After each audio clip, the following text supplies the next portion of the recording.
নমস্কার বন্ধুরা, আজকে আমি আপনাদের সঙ্গে জোড়া সন্দেশ বা মন্ডা রেসিপি শেয়ার করছি। তার জন্য আমি 1 লিটার 400 ml আমি দুধ নিয়ে নিয়েছি, যেটাকে আমি ছানা কাটিয়ে নেব।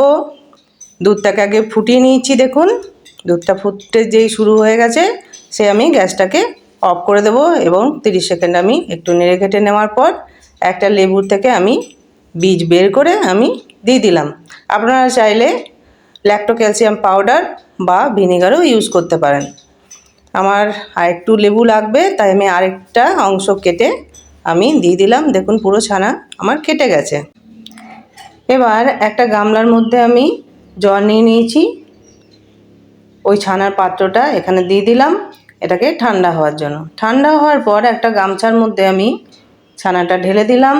এবার জলটা আমি ছেঁকে নিলাম। ছাকার পর একটা বাটির উপরে ফুটো ফুটো একটা থালা দিয়েছি, এরকম করে দিয়ে দিলাম। তারপর একটা ছোট প্লেট দিলাম। এরপর ভারী কিছু চাপিয়ে দিতে হবে। আমি এখানে নড়া দিয়েছি, আপনারা অন্য কিছু দিতে পারেন। জলটা ঝরে গেছে কিনা আমি দেখে নিই। দেখুন জল ঝরে গেছে, আমার ছানাটা ঠিক ভালো হয়ে গেছে। যখন দেখবেন নিচে থেকে জলটা ঝরতে ঝরতে ঠিক টোপ টোপ ড্রপ করে পড়ছে, সে সময় জানবেন এটা হয়ে গেছে। আমি ছানাটা এখানে ঢেলে নিলাম। দেখুন ছানাটা একদম হয়ে গেছে। এবার হাতের তালুর সাহায্যে আমি ছানাটাকে মেখে নেব। কিছুক্ষণ মাখার পর 1 চামচের মতো আমি অ্যারারুট দিয়ে দিলাম।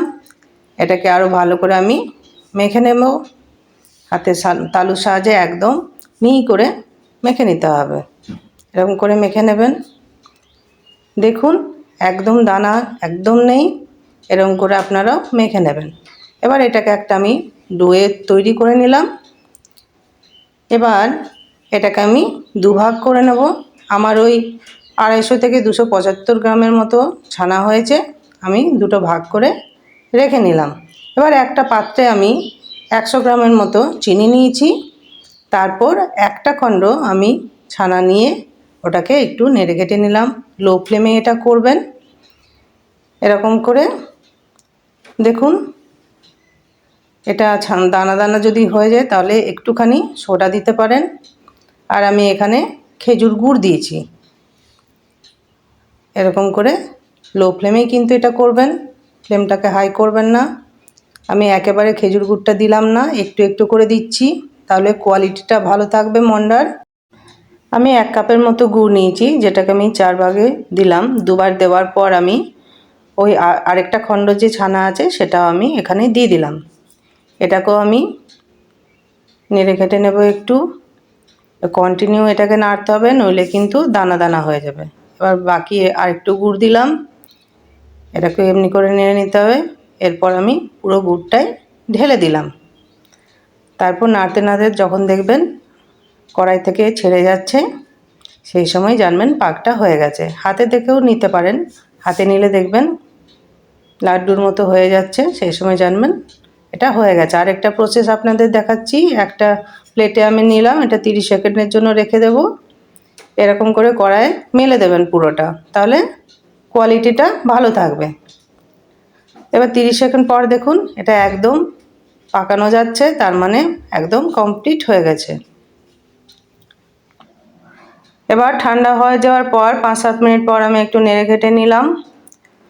তারপর এর মধ্যে আমি একটু এলাচ গুঁড়ো দিয়ে দেবো, আপনারা চাইলে নাও দিতে পারেন।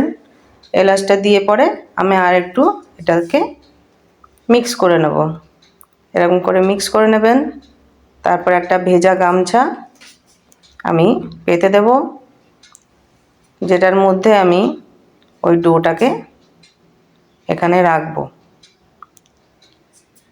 এরকম করে গামছার মধ্যে আমি রেখে নিলাম। আমার মন্ডা খেতে ভালো লাগে, তাই আমি আজকে ঘরেই ট্রাই করছি। কেমন হয়েছে নিশ্চয়ই আপনারা জানাবেন কমেন্টে, আর আপনারাও পারলে ট্রাই করবেন। এবার এরকম করে একটুখানি নিয়ে নই করে নেব আমি। ছোটো ছোটোই নই করবেন, দেখতেই পাচ্ছেন।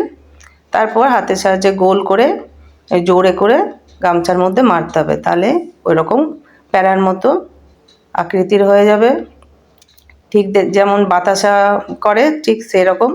দেখুন একটু 3-4 মিনিট শুকানোর পর দুটো সন্দেশকে একসঙ্গে জোড়া লাগিয়ে দিলাম আমি।